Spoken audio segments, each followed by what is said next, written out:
All right, this is Ricky, And this is Brendan. and you're listening to A Gentleman's Disagreement. What I wouldn't give for the hope I used to find in a case of lion's head. Folks of different minds, because even though it did not share the pains we share, that American ideal, friends made over arguments in an early morning buzz. Need an early morning buzz. All right, Brendan, it is Tuesday, November 19th, exactly 2 weeks out after the election. I think at one point we thought we might still be Yeah. debating over, or at least following along with a dust unsettled, but that is not the case. The I'm dust, glad. I'm glad that is not the case. I suppose I am as well. I think at least, yeah, I mean, we talked a little bit about something decisive being important. But it's also interesting for us, right? Like we had 4 years of build up for this thing, and now here we are. Yeah, it's not just 4 years in general because we started the podcast 4 years ago, right around the 2020 election, and then it was 4 years of, I guess, in some ways leading to this. But really, in the last few months, it felt like if not every episode, many of our episodes were election focused, and that makes a lot of sense because it mattered and people cared about it, and we had a lot of guests that wanted to talk about it from different perspectives, and I enjoyed all of that. But there is like a little sense of like, okay, now what? And and I think also like a little bit of exhaustion. I feel like whether some of this is personal, right? Like I don't know that I can kind of summon the same type of energy and enthusiasm about like reading about all of these political things at this at, in like a national sense. Uh, and I think some of that's probably listener fatigue or even the conversation I'm having with people. I feel like I haven't talked about the the aftermath of the election and as much as I thought that I might. And I think because there was so much build up in the week, it was like, all right, we had the results. People processed it the best they could. People are maybe still processing it, but there's definitely maybe a kind of come down of like, when you have all of the adrenaline going and then after you're just like, that's how it kind of feels right now. Yeah, definitely a big exhale. And now it is a lot of like waiting to see, right? There have been a lot of prognostications about what a second Trump presidency could look like, and we obviously are still a couple months out from that. So I don't know, provides a nice respite, and you always remind me that the presidency is only one of many elections and many votes that people get to cast in order to decide things. So, um, yeah, here's to the other things that are kind of important in terms of. No, I think that's really true. And in that vein, we're going to talk about the Supreme Court today. So, longtime listeners know that at the start of the Supreme Court's term, we like to have a guest on to talk, kind of like preview what's going on with the court at this time. And then at the end of the term, usually in the summer, we have a lawyer on to talk to us about like what happened like, to review the court's term and what were the major cases and what that means for our country, our society going forward.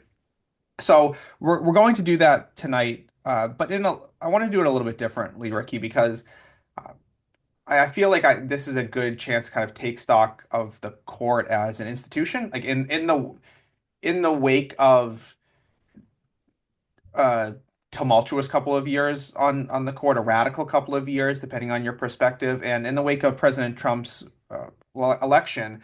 I think it's interesting to look at this court as it's currently constituted, how it became constituted from a more historical perspective. So instead of like diving into individual cases that we expect the court to hear during this term, this is going to more a bigger picture look at the court. And to do that, we're going to be joined by Professor Kevin McMahon, who is a professor at Trinity College in Connecticut, my alma mater.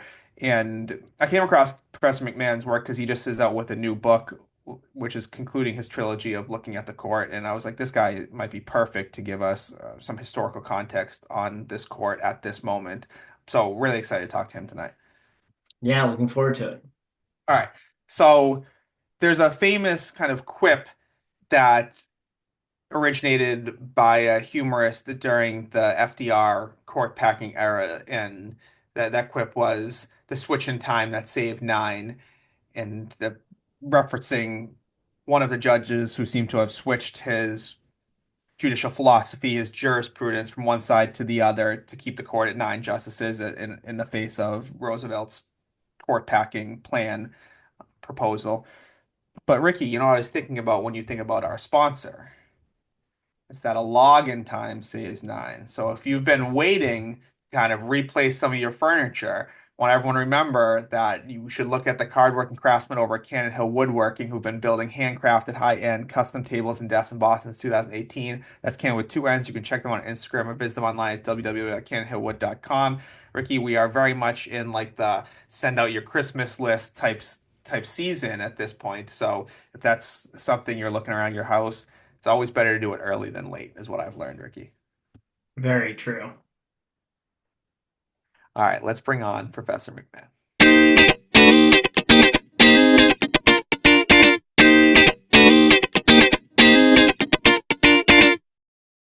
All right, we are now very excited to welcome Professor Kevin J. McMahon to the program. Professor McMahon is the John R. Riedemeyer Professor of Political Science at Trinity College in Connecticut. Just this year in 2024, the University of Chicago Press published his most recent book, A Supreme Court Unlike Any Other: The Deepening Divide Between the Justices and the People, which is the third book in a trilogy entitled Democracy in the Court, Presidents and Justices. 10 years ago, his second book in the trilogy, Nixon's Court, His Challenge to Judicial Liberalism and Its Political Consequences, won a rarely awarded Erwin Griswold Book Prize from the Supreme Court Historical Society. And as a result of winning that award, he got to deliver a lecture in the courtroom of the United States Supreme Court, which sounds awesome. The first book in that trilogy was, again, 10 years prior, which was Reconsidering Roosevelt on Race, How the Presidency Paved the Road to Brown, which won the American Political Science Association's Richard E. Neustadt Award. Given that bio, and given that we wanted to talk about the current state of the Supreme Court and a little bit of the history of the Supreme Court, or putting this court in context of that history, figured there'd be no one better to have than Professor McMahon. So thank you for joining us tonight. Oh, happy to be here. Thanks for the invitation. All right. So I want to start off with looking at your most recent book and the way you build that book, the first kind of tagline of it, whether it's you or your publication team, is, quote, "Today's Supreme Court is unlike any other in American history." Tell us a little bit more. What does that mean?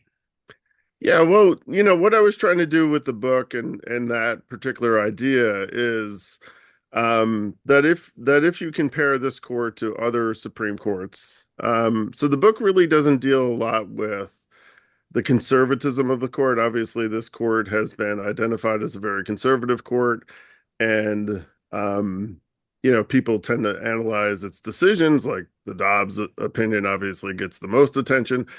This book really isn't about doctrine. It's not really saying that, this court is unusual because it's conservative. It's really unusual because what I argue is that the way it's been constructed has been distinct from the way courts have been constructed in the past. So let me give you some examples of this. If we just look back to the previous court, if we're talking about so basically throughout American history, we tended to have these dominant political coalitions. If we think about Franklin Roosevelt and his New Deal Democrats, the Republicans who dominated the presidency from 1968 to 1992, that basically one party dominated politics for about a generation. And what this allowed for is presidents to leave their mark on the court. Right. And typically, so for example, in that period between 1968, when Nixon was elected, and up until Clinton's election in 92, you had 10 straight appointees by Republican presidents, right? 10 straight Republican nominees, Republican appointed justices. So my argument is that is significant because it has electoral even though we see the court as the sort of independent, this institution independent from electoral politics, the way in which we choose justices has an electoral imprint on it. Has a, I call it a democracy gap, right? So the gap is quite small if you have presidents saying we're gonna appoint this type of justice, then he wins electoral landslide, and this is what typically happened. For example, Richard Nixon wins a 49 state landslide in 1972, gets more than 60% of the vote. Ronald Reagan wins a 49 state landslide in 1984, almost gets 60% of the vote. So that seems that I argue that that has democratic legitimacy to it. We may disagree with what the court does, right, in terms of what its ideology is, but there's a democratic legitimacy to this. With this court, we see something quite different. We've we no longer have those decisive elections, right? All of our elections are basically, 50-50. And we've had obviously two recent Republican presidents who have won the office without winning the popular vote. George W. Bush in 2000 and then Donald Trump in 2016. In the case of Bush, he doesn't appoint anyone in the first term. He wins the popular vote in 2004, and then he gets his two appointees. In the case of Trump, obviously he gets to appoint three justices in his first term, and those justices. So what I also did is I basically counted up the votes of the number of, so in the case of Brett Kavanaugh, 50 senators supported him, 48 opposed him, right? Two basically stepped aside for a specific reason. But anyway, what I did is I counted up how many votes did those 50 senators get? How many did those 48 senators get? And about 24.5 million more people voted for those 48 in opposition than the 50 in support. I call these justices numerically minority justices. So there's 5 justices currently on the Supreme Court who fit this definition. They are the 5 most conservative justices on the court, beginning with Justice Thomas. He was the first. And these are the only justices in American history who fit this description. So what I'm saying is that that's one example of how this court is different. And then there's other ways in which I tease out this argument. Yeah, so you wrote an article when the Dobbs draft first leaked saying that if this draft is accurate, which it turned out to be largely accurate, that 5 of these quote unquote numerically minority justices are going to overturn Roe v. Wade, the precedent, the longstanding precedent. Obviously, that came to fruition. I guess my question is, in to your credit, you're saying you're not delving into whether or not you think Dobbs was the quote unquote right decision legally or anything, but you make the point that it was made by 5 numerically minority justices. Why should we care about that? So why should we care? Because so typically we think of the court as, there's this term in constitutional theory called the counter majoritarian difficulty, right? So when I talk to my students, I say, this is a court that has a great deal of power, right? Can you name the 9 justices, right?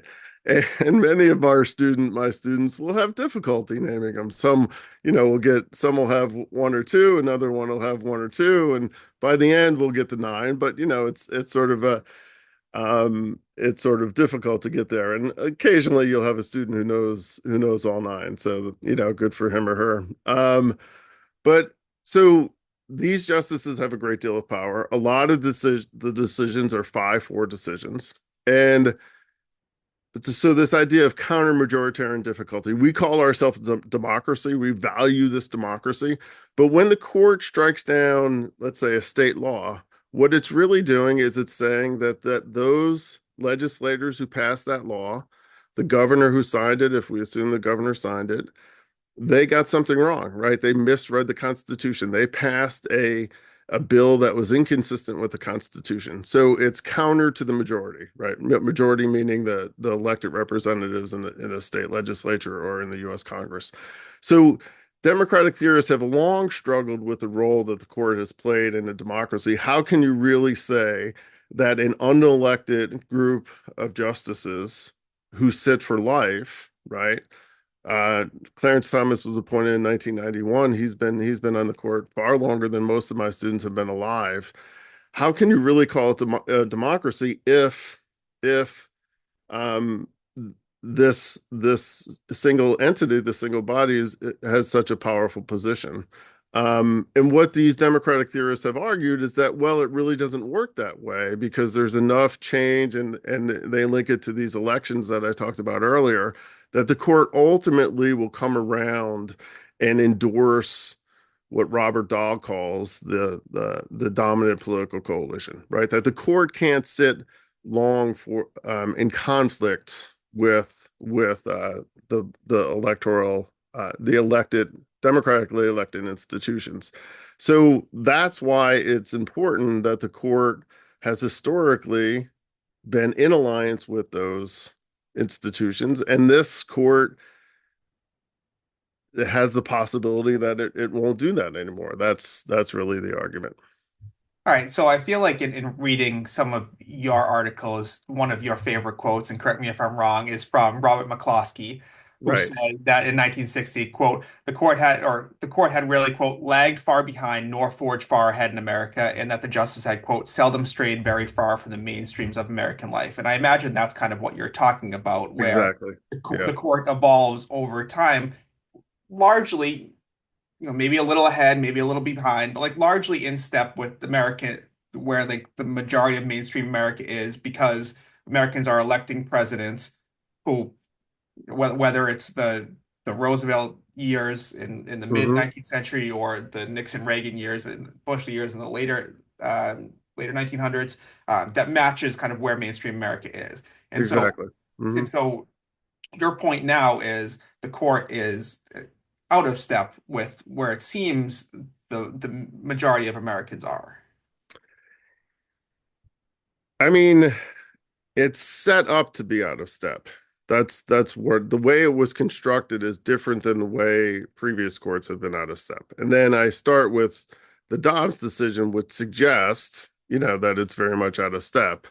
Um, but I don't really want to make this like it's not really a public opinion argument, right? It's not like, we should ask the people what they think about abortion and does the court agree with it? That's not really the basis of the argument. The basis of the argument is how this court gets constructed. In the case of Dobbs, it's quite interesting because obviously most people want it before Dobbs was decided. Most people, when asked, wanted Roe to stay in place, and the court overturned it. And if we think about this recent election, the results are quite interesting, I think, because obviously Donald Trump was victorious. Kamala Harris emphasized the abortion issue. I would say it was one of the highlights of her campaign, and certainly highlighted it at the end of the campaign. Um, so that didn't work. But if you look at the state level referenda, they all passed, and some in very conservative states like Missouri. The one in Florida didn't pass, but it largely didn't pass because the threshold was 60% and it only received, last I looked, 57%. Um, so that's really interesting to me because it shows that what Trump was able to do was to sort of, or at least the way the voters interpreted this, was that we could get abortion rights, right? We can vote for abortion rights in our state, but we can also vote for a nominee who arguably is responsible for the for the end of Roe, right? It's sort of a strange result. But I think that bifurcation really surprised Democrats. It certainly surprised me because the expectation was that you could use these referendum to really turn out voters who were sympathetic to a pro-choice position. And what it turned out being was that yeah, they people may have turned out, but they were willing to sort of split their ticket. Yeah, and maybe feel like, okay, we're preserving the right now, so we're not as concerned about. I mean, I don't actually want to speculate as to what was going on in voters' minds, but Right. okay, so like I think if we agree that the court and sort of the general public opinion or sort of popularity of the justices is in a new kind of era in which we Yeah. have these sort of unpopularly elected justices. That's not the right phrase, but it's trying to follow on the logic. I guess what is kind of the consequence for that? Because I think Brennan and I have talked often about the legitimacy issue that the court faces today, and trying to understand is that how genuinely different is that in today's context versus how people have viewed the court over time. Yeah, I mean, historically the court is the most popular institution, which is interesting in itself because, it's the least democratic institution, but the Congress is usually the least popular, and the president obviously depends on the person who's in the White House, depending on the popularity. But if you look at it consistently, the court is historically well over 50% in popularity. So what does that mean? I think it would have been a more interesting hypothetical had Harris won the presidency, that you had a conservative court and a progressive president. And if you had a conflict, what would she have done? Would she have been, willing to sort of challenge the court? Obviously, in with Trump winning, you're less likely to get this sort of this constitutional conflict that might have erupted with the Harris presidency. So the fact that, one thing I point out also is, some of this is sort of the randomness of our appointment system. The fact that we know the justices will hang on or try to hang on until the next election when they're very older and ill. Obviously Justice Scalia, who died in 2016, did not wish to die during the Obama presidency, and I'm sure he got his wish from when Shout out Mitch McConnell. yeah, right. Mitch McConnell prevented Obama from replacing him on the court.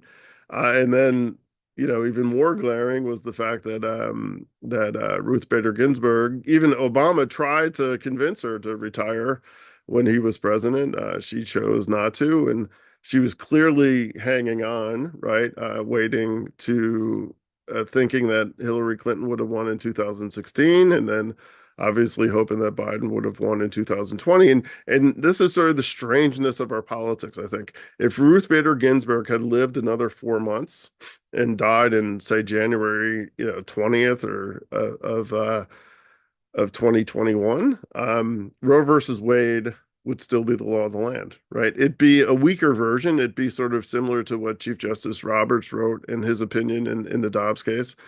But that's sort of, and this is unusual too. It used to be that justices didn't stay on the court for as long as they do today. The fact that they stay on for, you know 30 years is sort of expected, and you see it's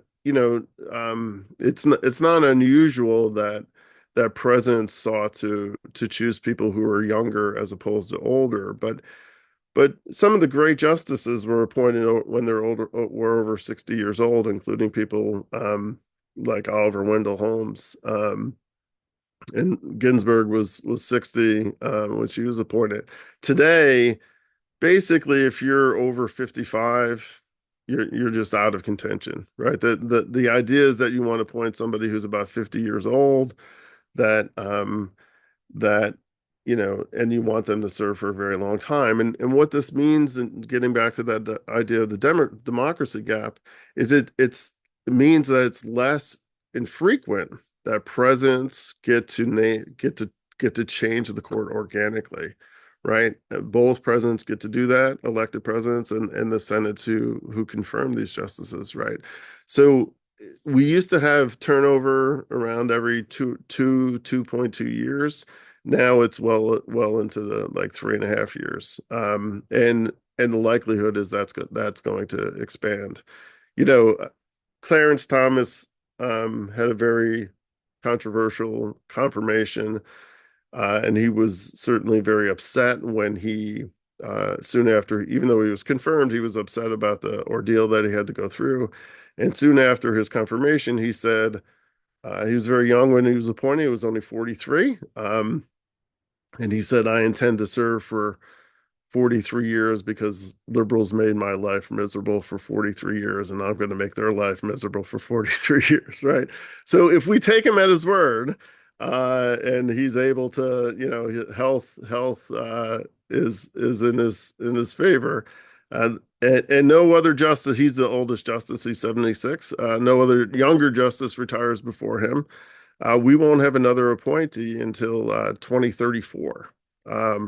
That's a very long time not to have a court that, that doesn't change. From 2022 when Jackson was appointed to 2034, that would be the longest in history. Yeah, But if we did, but I guess the other speculation, although neither have suggested that they would do this, would be, yeah, Alito and Thomas maybe do retire, and then you have a court that goes, you know, partisan from six. Yeah, so you don't have any significant change, right? You don't have any ideological shift. It's just that you get a younger version of the older conservative who retires. Yeah, and the same if Harris had won, there's speculation that Sotomayor would have retired, and for the same reason, right? To get a liberal in, just yeah. So these consequential shifts, like the Ginsburg death being replaced by Barrett, those are very unusual, right? And I think that should, I mean, I think there should be reforms that would allow for a more systematic way in which the court changed. That it's not, Donald Trump was very lucky. He had three nominees is very historically unusual for a one-term president. Obama had 2 terms. He only had 2 justices. Bush had 2 terms. He only had 2 justices. Clinton had 2 terms. He only had 2 justices. So to have three in the space of 4 years is quite unusual, and obviously quite significant in terms of what the court is doing, and the expectation that it will do on many of these important issues. Yeah, I mean, so you mentioned some of the just kind of reforms that you've been thinking about. Which do you think would have kind of the biggest impact for maybe restoring kind of the traditional makeup of the court?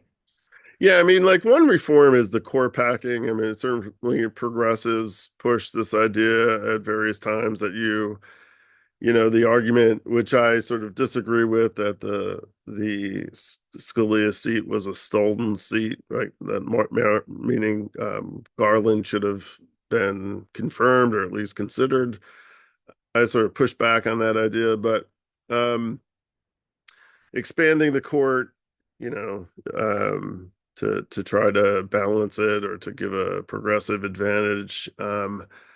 I don't think that's a good idea. I mean, that has been tried in the past. The court has the court the court has been 9 for a very long time, but it has also been a different number. So it's often chosen as a possibility because it's easy and you can do it legislatively. But I just think my expectation is that if Harris did win the presidency and Democrats won the Senate and they expanded it to in the House and they expanded it to, like, let's say 12, then the next time the Republicans won, it would go up to 15, and suddenly you'd have a court of, like, 500 or something. But so the most appealing idea to me is that you have 18-year terms, right? And this one has gotten a lot of attention. You keep the court at 9. Justices serve for 18 years, which is a very long time. And you have a regiment where every 2 years a justice his term or her term ends, right? So why that to me is appealing from a democratic standpoint and a democratic legitimacy standpoint is when people go to the polls every 4 years. They will know the two justices who are about to depart from the court. They will know the types of, at least the types of nominees that the candidates are proposing to appoint, and you'll have a clearer sense of what of what your vote will mean from the standpoint of the court and how the court will change. And two justices, and especially if the court is divided 5-4 or 6-3, can make a difference. And so to me, that would significantly lessen this democracy gap that I focus on. Yeah, I think that makes a lot of sense. Ricky and I have talked about term limits not only in the Supreme Court context, but in other contexts as well. Right. And we're largely fans of them, so we're both, I think, on board with some reform in that sense. Uh, One thing, kind of going back to the political nature of the court, and maybe it's always been political in the sense that they're being appointed by a president that is a member of a party, and they're being confirmed by senators who are members, oftentimes members of that same party.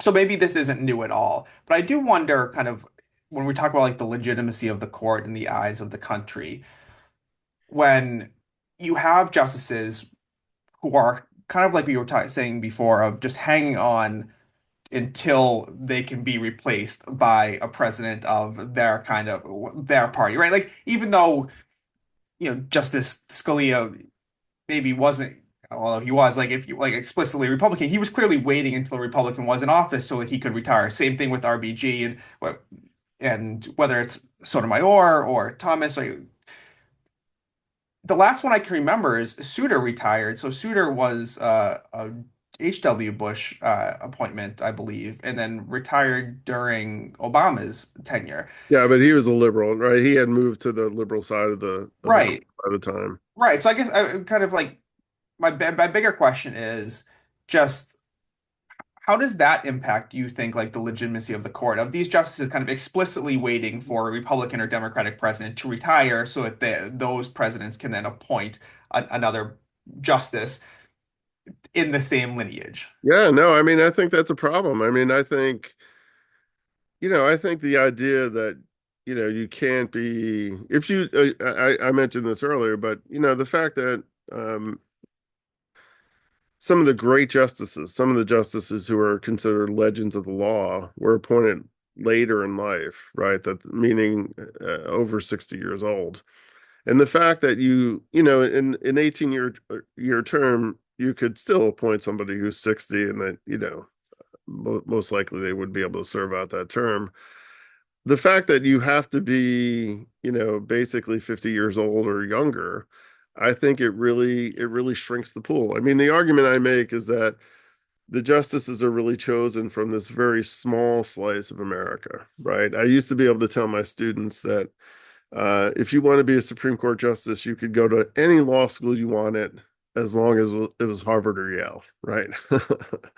Now, Barrett sort of screwed that up because she went to Notre Dame. So now we have 8 justices, 4 went to Harvard, 4 went to Yale, and Barrett went to Notre Dame. But the exclusive nature of their background, and this is just education, it's in other areas as well, goes beyond that. Most of them went to Ivy League schools, right? Most of them went to exclusive high schools, right? Only two of the current justices went to what we would call traditional public high schools, um, Jackson and Alito. So this idea that you sort of, you have to get maybe this doesn't happen anymore, but you have to get the thick envelope from New Haven or from Palo Alto, California, that you're sort of ordained at a very young age, right? So what do? If you're a conservative justice, you go to one of these law schools, you join the Federal Society while you're in law school. Most of the justices, majority of the justices, then clerk for a court of appeals judge, and then they clerk at the court, right? This is not their first job at the court. Then they go into oftentimes they go into the Justice Department. Then they'll get an appointment to the Court of Appeals, right? So we get this, my argument is that we get this cookie cutter court. We get justices who sort of, they may be different ideologically, but they have the same experience, right? They've gone to the same schools. They're many of them come from upper middle class backgrounds. The majority of them come from upper middle class backgrounds. And this is why the court is different from the ones in the past, right? Because we used to have justices who were much more diverse, right? In terms of uh, educational background. The last time we had a justice appointed to the court who went to uh, a public institution for undergraduate, right, was 1969. The last time we had a justice who was appointed who went to a public law school was 1957, right? We have some very good institutions that are public institutions. And the fact that we sort of ignore that because we're trying to highlight this idea that, quality, we emphasize a sense of quality in a certain type of way, again, distinct from the past. We used to have justices who came from a variety of the law schools, University of Alabama, University of California, University of Michigan, and and again, many of these justices were considered some of the legends of the law. It's not that they were failures. I guess when I think about at least the makeup of the court of the last like 40 years, I do think a lot about the confirmation process. And obviously, the academic lineage and stuff comes up a lot during that portion. And then Mhm.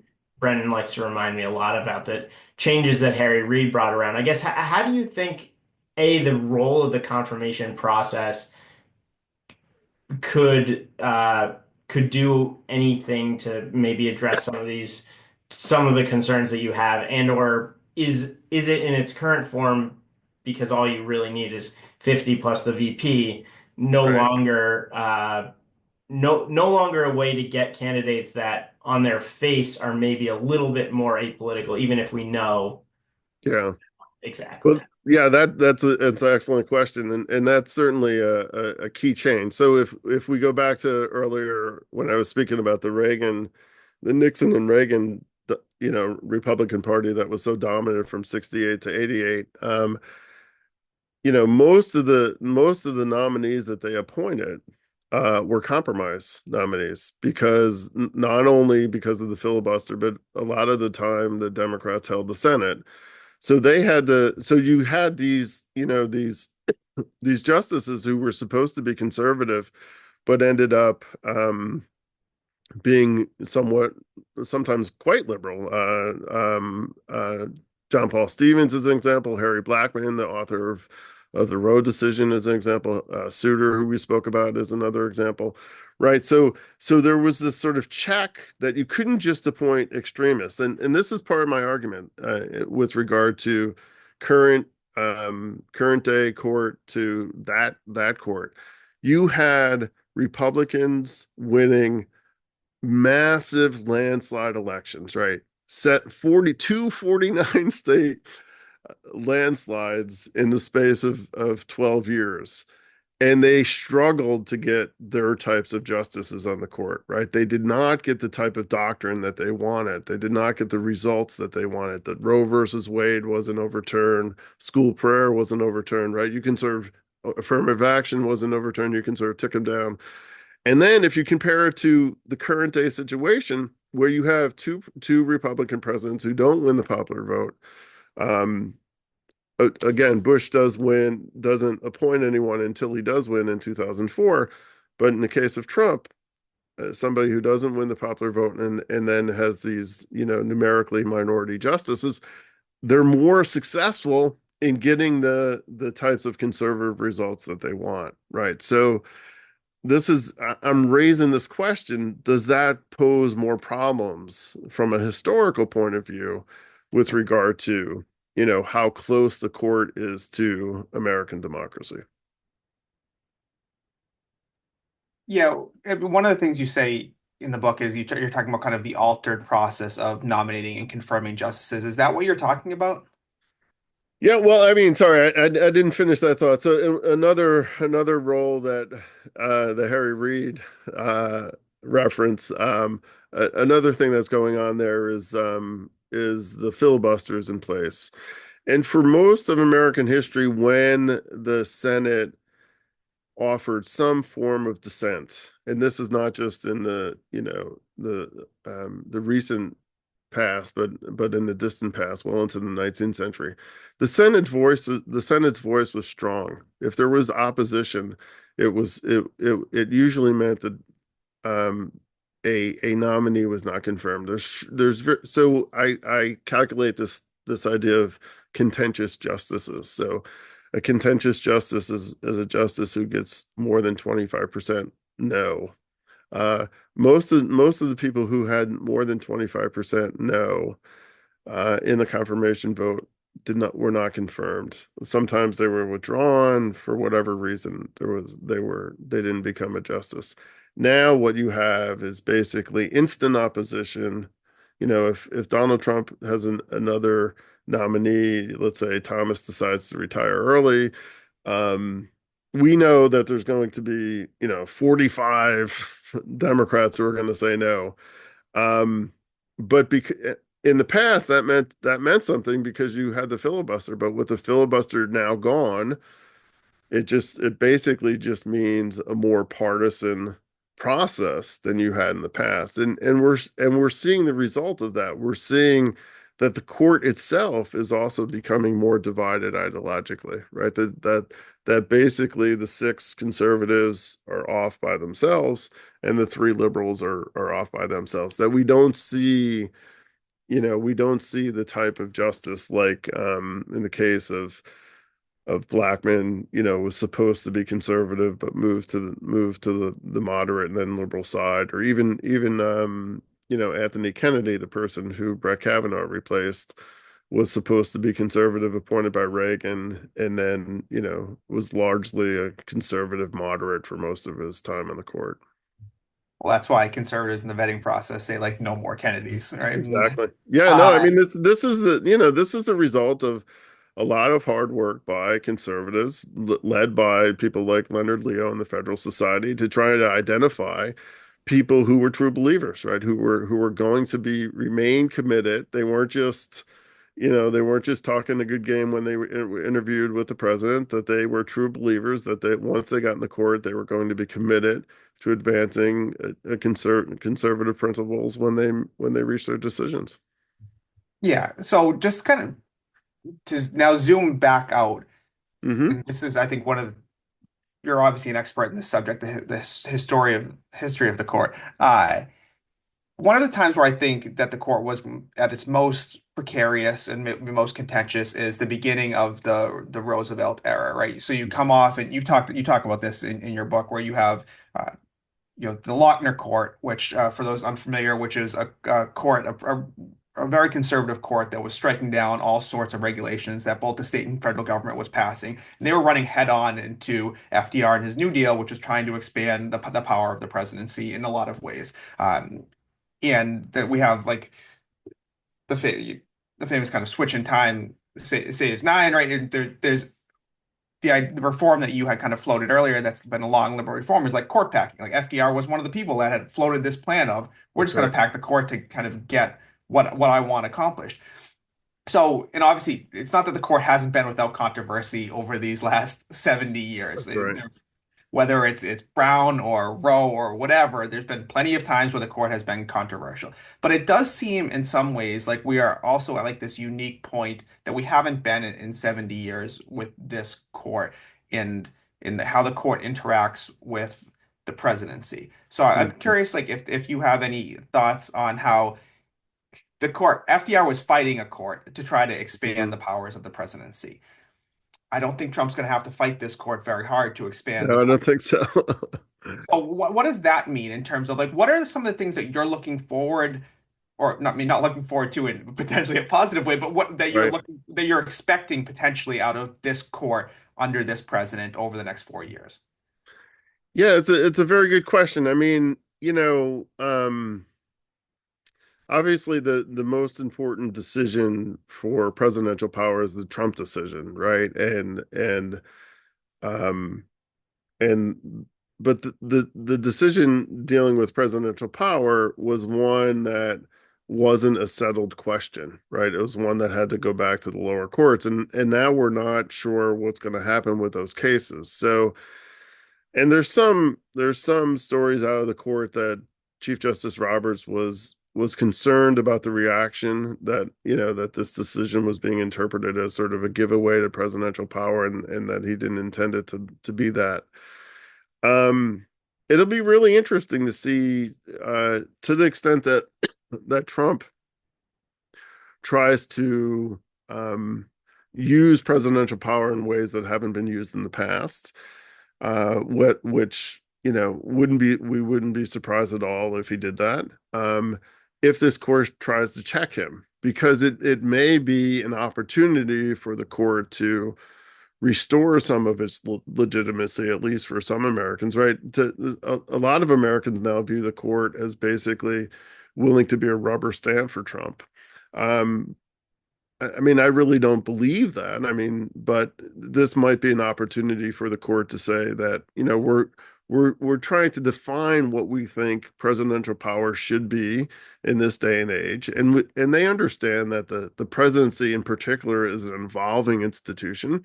It's an institution that's much different today than the founders anticipated. Um, and to try a feeling out process. It wouldn't surprise me if this court was willing to at least check some of the areas where Trump, maybe takes things a little too far. I mean, one example of this has come up recently in with regard to Trump's controversial appointments to cabinet posts and this call for recess appointments. Um, recess appointments are basically like a logistical thing, right? They're not supposed to be used as a strategy to avoid Senate confirmation. So, that could certainly potentially be a case if they were used and the Senate sort of acquiesced to this. It can certainly be a case where, somebody challenges the legitimacy of these appointments because the Senate just sort of gives away its power. Now, it doesn't look like the Senate's going to do that, but that might be an area where the court would say, "Well, wait a second, let's not get too carried away on presidential power." I do think it'll be fascinating and maybe not in a good way for more liberal court watchers or Democrats in general, because we expect the Trump administration to push the boundaries of the law in a lot of different areas, whether it's with immigration policy uh, Hmm. or even like trade policy. Some of these things we don't know. We expect him to push the boundaries, and they'll come up likely in front of a court, and it will be really interesting to see that kind of dynamic. I think over these next 4 years. Uh, Yeah, so I agree. just kind of to wrap up, I got a couple things to wrap up. First of all, we talked about all the reforms that us on the outside would love to see. Biden floated the 18-year term limits. He also floated a code of conduct, which is again not anything particularly new. Ricky and I have talked previously about how the Supreme Court adopted, at least took baby steps towards a code of conduct. Not that it had any teeth or anything, but you have those reforms. We have potential reforms around reinstating a filibuster. But you know, Professor McMahon, like you've studied this for years. Are you hopeful that any of those reforms are in our near future? No, no, I mean, they'd be nice. They'd be nice to, I think the 18-year term would be a good idea. But, I mean, one thing I discussed in the book is that what perhaps what progressives should do is not try to have any institutional or structural reforms with the court, but do what conservatives did. What conservatives did is they used the unpopularity of certain opinions like Roe, at least in key constituencies within the Republican Party, and they used the unpopularity of those decisions as a way to rally voters to the polls, right? And that ultimately, elections are what decides who gets to appoint justices and who gets to confirm those justices. And what the Democrats have not done successfully enough is understand that you know you have to win everywhere, right? You can't just win in the blue states, especially when those bluer states are not the same amount of in terms of overall numbers of the as the red states. You need to develop a party where you're winning in places like Montana and North Dakota and these small places. And the Republicans have done that, and that's part of the reason why they've been able to control the court. They've been electing the Electoral College has a certain advantage for Republicans. Um, and obviously the Senate is and that's part mainly because of this the malapportionment of the Senate. And Democrats need to understand that you can't just focus on one type of message that's particularly appealing to cities and some suburban voters. You need to win everywhere, and that's essentially what why Trump was successful both in 2016 and in 2024. He was able to win, very narrow races, very narrow contests in states that are both a mix of, urban, suburban, and rural. And he was able to really do extraordinarily well in some of those rural places of like Pennsylvania, which they were always conservative, but he was able to get these people who maybe stayed home on election day to go out and vote for him. And that's the reason why he was able to get those three appointments on the court, and maybe he'll get another as well. See, this is why you're the perfect person to have on, because not only are you like Supreme Court historian, but you also have three books on the presidency. So, before I let you go, do you have a favorite Supreme Court justice? Do I have a favorite Supreme Court? So I went to Brandeis University for graduate school. So if I had to say a favorite, I'd probably say Louis Brandeis. Yeah. The great labs of experimentation. We That's appreciate right. that That's right. at Yeah. the States. All right, and Professor McMahon, we've mentioned a lot of the different works of yours. If people wanted to, let's do two things. One, if they want to find your new book, where could they do it? And then two, if they want to find either your other books or some of your other articles that you've written extensively about the court and the presidency, where could they find those things as well? Yeah. In terms of books, always the easiest way is go on Amazon.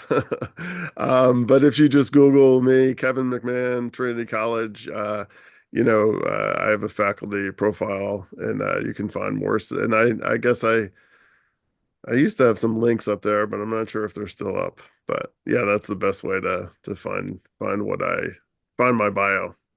Wonderful. Encourage people to do that. I did. That's exactly what I did, and that's how I got down the rabbit hole of all of these different articles that I was trying to reference throughout our conversation, which I appreciate because I found them all super interesting. So if people are interested in these areas, go check out Professor McMahon's works. Professor McMahon, it'll be fascinating to watch. We're just as interested as you are, and I guess we'll see what happens. But thank you so much for your time and perspective tonight. Thank you. I appreciate it. All Thank you. right. We'll come back to you in maybe a couple of years, and we'll reevaluate what's happened over the course of this administration and this court. Yeah, and I couldn't tell who was who. I'm not So sure if you're being totally honest with me here, but I appreciate that anyway. All No, right. I am being honest. I'm not sure which of you is liberal and which is conservative. That's Only all. one of us gave a tip of the cap to Mitch McConnell. That's right. That's right. Yeah. I guess yeah. Fair enough. All right. Thanks, Yeah. Professor Man. We appreciate you. Thank you. Okay. Have a good night. Thanks for the invitation. I enjoyed the conversation.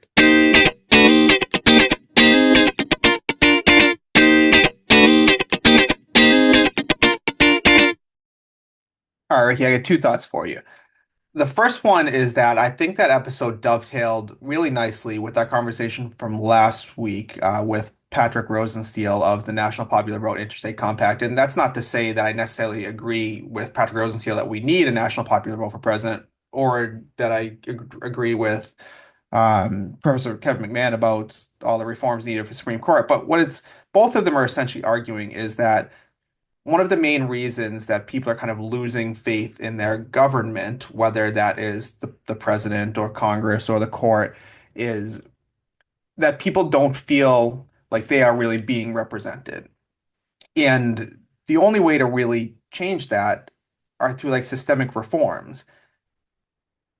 The difference between those two conversations is that Patrick Rosensteel was like, I think that we are on track to getting a national popular vote. And President McMahon was like, I don't anticipate getting any changes to these courts anytime soon, which I think is the correct. I agree, unfortunately, in his pessimism. But my conclusion from both conversations is essentially the same, is people are dissatisfied with their current representation in government. And so if we're really concerned with like the health of our democracy, the health of our institutions, like, even as even as like a conservative person, like we have to be looking at systemic reforms. Yeah, I couldn't agree more. Especially getting to how he kind of counted the number of Senate votes going to confirm someone, but the states which those Senate votes represent and their respective populations and who they vote for relative to maybe the senators in dissent and how big that disparity is. And we talked about that exactly as you said during the national popular vote discussion, and it's I mean, I don't know that there's any good way to get around it. And honestly, largely like what the Trump vote told us as well is that people are kind of sick of the status quo and getting tired of how it just doesn't feel like it it resonates with people or that the people in power are doing I think everyone is like resigned to the fact that there are going to be people out there that disagree with them. I really just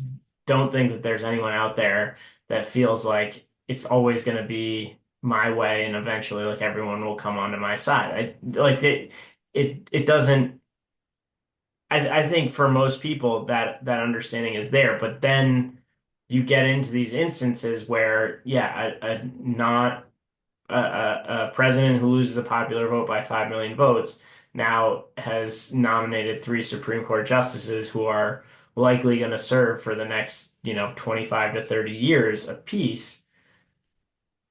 Well, it doesn't feel right. And I think, just a litany of places where I think we just have to look at that. And the Supreme Court, yeah, I mean, I don't know. I get maybe a question I should ask him, but is also right for you is like, in theory, the Supreme Court is not for this. Like, that's not the point, right? Like, how do you square the politicization of the court, which maybe has existed since its foundation, with the actual like intent? It's frustrating to me. That's why I was trying to get at with a couple of my questions that I don't know that I articulated very well.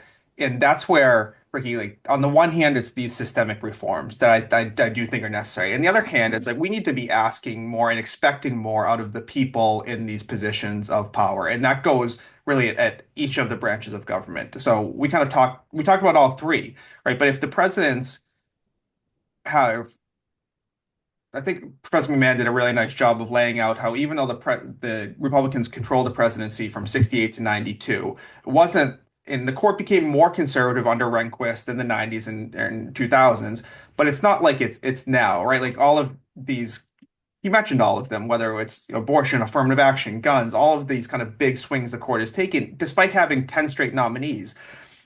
And that's a little bit of a president not putting forward nominees that are wildly kind of extreme in some ways. It's on a Senate that's agreeing to have a filibuster and that, hey, if 40 plus senators kind of disagree with this nominee, then maybe we should listen to the senators and the people they represent and not put forth that nominee. And then it's also on the justices themselves who uh, I think